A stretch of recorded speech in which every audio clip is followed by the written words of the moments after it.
This is Manav from ZINT Institute. Address of our institute is Koolwar Railway Crossing. So today's topic is generations of computer.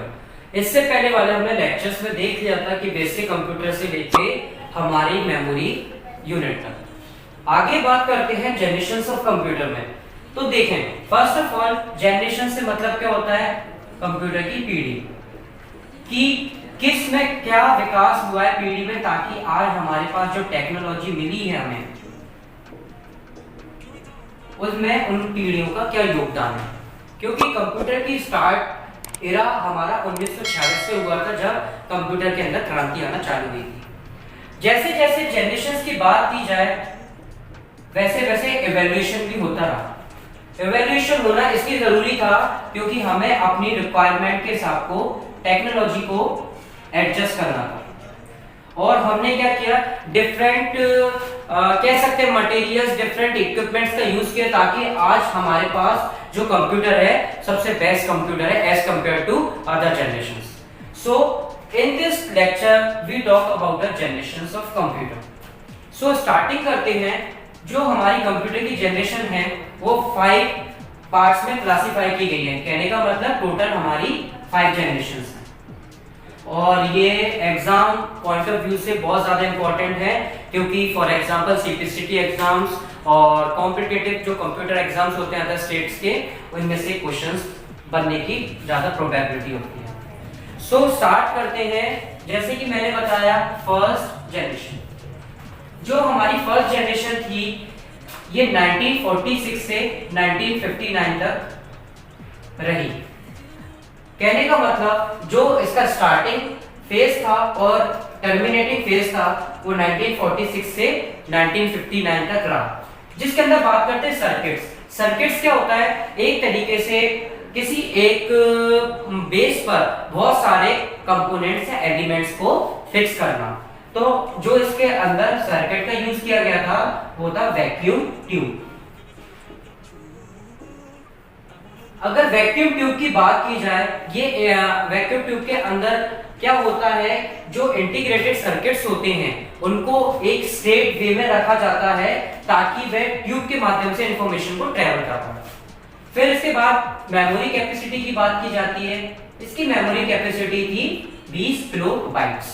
सबसे smallest की देखिए, जब से स्टार्टमेंट हुआ है, कहीं ना कहीं से आज स्टार्टमेंट हुआ है as compared to memory capacity. आज आप यूज क्या करते हैं? Hard disk. और उसका साइज क्या होता है? इतना कॉम्पैक्ट होता है कि आपके पाम में आ जाती है, पर उसकी मेमोरी कैपेसिटी कितनी होती है? इन गीगाबाइट्स, इन टेराबाइट्स। तो ये क्या है? Advancement of technology. So first of all, जैसी फर्स्ट जनरेशन स्टार्ट हुई थी, हम डेवलपमेंट एरिया में थे ताकि हम कैसे उसको डेवलप कर पाए। फिर इसके बाद जो प्रोग्रामिंग लैंग्वेजेस यूज की गई थी वो थी असेंबली लैंग्वेज। असेंबली लैंग्वेज वो लैंग्वेज होती है जो लो लेवल लैंग्वेजेस होती हैं, जो स्टार्टिंग फेज में यूज की गई थी। फिर इनके एग्जांपल, जो फर्स्ट टेक्निकल कंप्यूटर था उसका नाम था ENIAC। फिर इसके बाद यूनिवैक और एडवैक। ये एग्जांपल है फर्स्ट जनरेशन के। जो इस जनरेशन के अंदर क्या हुआ था, 1946 से 1959 के बीच वैक्यूम ट्यूब सर्किट्स का यूज किया गया। कैपेसिटी इसकी ज्यादा नहीं थी, कितनी थी? 20 किलोबाइट्स। थोड़ा सा बाइट्स से कंफर्म कर लेते हैं, आपको बता देते हैं कि 1 किलोबाइट्स में 1024 बाइट्स होते हैं और 1 बाइट में 8 बिट्स होते हैं। और जो हमारा रजिस्टर होता है वो 1 बिट को स्टोर कराता है, जो फ्लिप फ्लॉप्स होते हैं जो क्या स्टोर कराता है? 0 या 1। इसी तरीके से बात की जाए, इसके एग्जांपल थे ENIAC। ये एक टेक्निकल कंप्यूटर था जो जॉन मैक्यूले थे अमेरिका के। उन्होंने 1946 में इसको यूएसए के अंदर है ना इंट्रोड्यूस किया था, इन्वेंट किया था। ENIAC का फुल फॉर्म होता है electronic numerator integrator and computer. ये क्या होता है? ENIAC का फुल फॉर्म होता है। ये आप कभी भी फ्यूचर रेफरेंस के लिए इसको सेव कर सकते हैं। सो बात करते हैं आगे सेकंड जनरेशन की।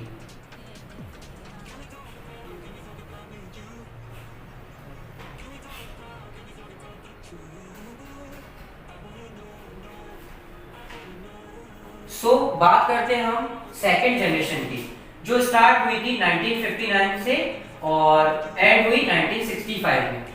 ये सेकेंड जनरेशन का स्टार्टमेंट हुआ, चीजें थोड़ी सी ज्यादा और क्या होने लगी, इसके अंदर एडवांस होने लगी, क्योंकि इसके अंदर जो सर्किट का यूज करने लगे थे अब ट्रांजिस्टर होने लगा। ये वैक्यूम ट्यूब की कंपैरिजन में हाई एफिशिएंट था और हाई परफॉर्मेंस था। इसके अंदर अगर बात की जाए मेमोरी कैपेसिटी भी पहले 20 केबी थी, अब बढ़ के 128 किलोबाइट हो गई। तो इसके अंदर जो प्रोग्रामिंग लैंग्वेजेस का भी यूज किया गया था, मल्टीपल प्रोग्रामिंग लैंग्वेजेस का यूज किया गया था और वो थी थोड़ी सी हाई लेवल लैंग्वेजेस। और इनके एग्जांपल है CDC 3600 और IBM 1401। ये इनके एग्जांपल है जो पीसी जो कंप्यूटर जनरेट किए गए थे इस सेकेंड जनरेशन में, IBM 1401 और CDC 3600। और ये हाई लेवल लैंग्वेजेस का यूज कर रहा था as compared to assembly level languages. इसके अंदर जो मेमोरी कैपेसिटी थी वो इंक्रीमेंट हुई है, सर्किट ट्रांजिस्टर यूज किया गया है। कहने का मतलब ये वैक्यूम ट्यूब से ज्यादा रिलायबल और एफिशिएंट है। और ये अपना एरा था 1959 से लेके 1965 तक। फिर इसके आगे थोड़ी और बात की जाए, अब स्टार्ट करते हैं हम थोड़ा सा थर्ड जनरेशन के बारे में। जैसे जैसे जनरेशंस बढ़ती रही, लोग धीरे धीरे इवॉल्व होना चालू हुए और उन्होंने अपनी रिक्वायरमेंट्स, अपनी बेसिस के लिए उन्होंने क्या करा, कंप्यूटर के अंदर है ना 12 मॉडिफिकेशन किए ताकि वह अपग्रेडेशन रहेगा। सेकेंड जनरेशन, पहले आप याद रखेंगे जो भी एरियाज और इसके ईयर है वो आपको याद रखना पड़ेंगे ताकि आप फ्यूचर रेफरेंस में काम कर सकें। ये 1965 से लेके 1971 तक ये एरा चला था। कहने का मतलब जब भी एडवांसमेंट होता है टेक्नोलॉजीज के अंदर तो उनके ईयरली बेसिस पे भी उसको काउंट किया जाता है। फिर इनके अंदर सर्किट्स का जो यूज किया गया था, अब वो आ गए थे इंटीग्रेटेड सर्किट्स। इंटीग्रेटेड सर्किट्स का मतलब क्या होता है, एक ही बोर्ड पर, एक ही बेस पर मल्टीपल सर्किट्स को अपन ने क्या कर दिया था, असेंबल कर दिया था ताकि वे आगे अच्छे से और रिलायबल एफिशिएंट काम करे as compared to transistor and vacuum tube. That is the first generation and second generation circuits. और इसकी मेमोरी कैपेसिटी के अंदर भी इजाफा हुआ। इसका मेमोरी कैपेसिटी बढ़ के कितना हुआ, 1 MB में। और आपको ये पता होना चाहिए 1 MB में 1024 किलोबाइट्स होते हैं। कहने का मतलब मेमोरी कैपेसिटी भी इंक्रीमेंट होना चालू हुआ। फिर इसके बाद बात की जाती है प्रोग्रामिंग लैंग्वेजेस भी इसके अंदर हाई लेवल की रहने लगी, जैसे कि C++ एक्सेट्रा। फिर इसके अंदर बात करी जाती है कि इसको हाई लेवल लैंग्वेजेस के अंदर क्यों कन्वर्ट कराया गया, क्योंकि जितने ज्यादा आपके पास है ना सिस्टम के कंपोनेंट्स इंक्रीमेंट होंगे उसी हिसाब से उनको वर्क एफिशिएंटली कराने के लिए प्रोग्रामिंग लैंग्वेजेस का यूज कराया गया था। इसका एग्जांपल है IBM 360। ये एक कंप्यूटर था। IBM एक बड़ी MNC कंपनी है जो इंटरनेशनल बिजनेस मशीन, इनका फुल फॉर्म है, जो कंप्यूटर को बनाते हैं, इंटरनेशनल बिजनेस मशीन। फिर आगे बात की जाती है थर्ड जनरेशन के बाद फोर्थ जनरेशन की। अब थोड़ा सा एडवांसमेंट और होने लगा, रैम की स्टोरेज कैपेसिटी, रोम की स्टोरेज कैपेसिटी और रैम की भी एफिशिएंसी वाली स्पीड बढ़ने लगी। तो अब हम आ गए थे फोर्थ जनरेशन में, जो स्टार्ट हुई थी 1971 तक और एंड हो गई थी 1980 में। इसके अंदर जो हम सर्किट्स का यूज करने लगे थे वो सेमीकंडक्टर सर्किट्स आने लगे थे, जो एक तरीके की और एफिशिएंट आईसी का काम करते थे। और जो सेमीकंडक्टर थे वो थे माइक्रो प्रोसेसर। माइक्रो प्रोसेसर देखिए नाम से ही पता चला, माइक्रो का मतलब होता है सूक्ष्म। ये प्रोसेसर का क्या काम होता है, ये बहुत सारी प्रोसेस को कंट्रोल कराता है। तो इसके अंदर हमारे पास माइक्रो प्रोसेसर क्या है, सेमीकंडक्टर टाइप्स के आईसीज आए। सेमीकंडक्टर्स का मतलब आपको मैं अभी आगे बताता हूं। फिर मेमोरी कैपेसिटी भी सेमीकंडक्टर हो गई इसके अंदर। और प्रोग्रामिंग लैंग्वेजेस के अंदर भी इसके अंदर क्या आया, इवॉल्वमेंट आया। इसके अंदर भी हाई लेवल लैंग्वेजेस को इंक्रीज कराया गया ताकि अपना एफिशिएंटली प्रोग्राम जो भी आपके कोडर है, प्रोग्रामर है, वो इजीली इसको लिख पाए।